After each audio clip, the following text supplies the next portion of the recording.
Honestly, a good start. You guys had things going all in that first quarter. How much did that kind of help to set the pace of what you wanted to do tonight? Yeah, I thought we shared the ball really well all night. I think we ended up with 30 assists. That's a great number for us. We were just making open, we made shots, which always helps, but I thought our guys were making the right play the whole game, and that stayed throughout. That stayed consistent. When you have that early and then it stays consistent, when they start making runs, how nice is that to see a team able to keep that kind of consistency going, and when they came at you, able to find ways to kind of answer back.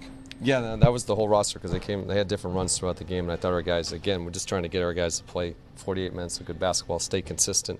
Teams are going to make runs. How do you respond to that? Just make the next right play. I thought we did that tonight. As a game like this one, as you kind of evaluate things, how much does that help these guys for next year? I mean, I hate to keep these kind of questions, but no, those fair. Those are fair questions. Like we talked about, like for a lot of our guys being in those end of game situations, playing with a lead, teams trying to trap to speed up the game. Those are great lessons. Like you can't always simulate that stuff in practice.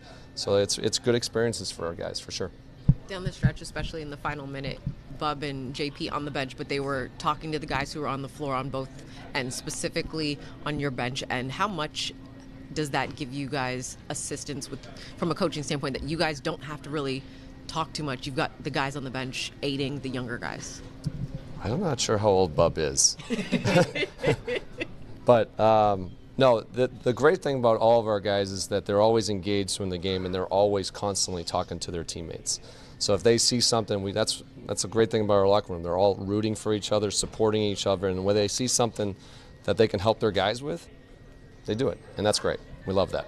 The three-point shooting, very hot in the first half, and it cooled down just a little bit. You still shot it at 41% for the game. How good does it feel, especially with the way that it had been going up and down as of recently, to have a really nice shooting game from three? For me, it's always about the process of the shots we're getting. So I like the process. We've actually played in the last few games. We're doing the right thing. Sometimes that's not always going to result in making shots or the things that you ultimately want. Can we keep doing that throughout the game? Because we have guys who can shoot the ball. We obviously shot the ball great tonight, but there were times when it didn't always go well. So can we stay consistent with our defense and the things that are going to lead to winning? I thought we did that tonight.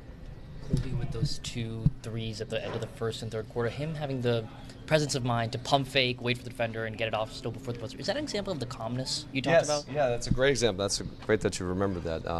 Yeah, he just has a nice calming presence to him. Like he understood time and score, what the clock was. He could actually pump fake and still be able to get both those shots up. Pretty impressive. Alex, 24 points, 7 rebounds, 2 blocks. Is this where you want to make your case for him as Rookie of the Year? Alex makes his case daily. I'm not going to stump up here because we got work to do and he's got work to do. He's proven what he's done and he's going to continue to do that every game. He knows he's got my full support, though, for sure. Is he okay? I saw him came up a little bit on the ankle. I believe so, yeah.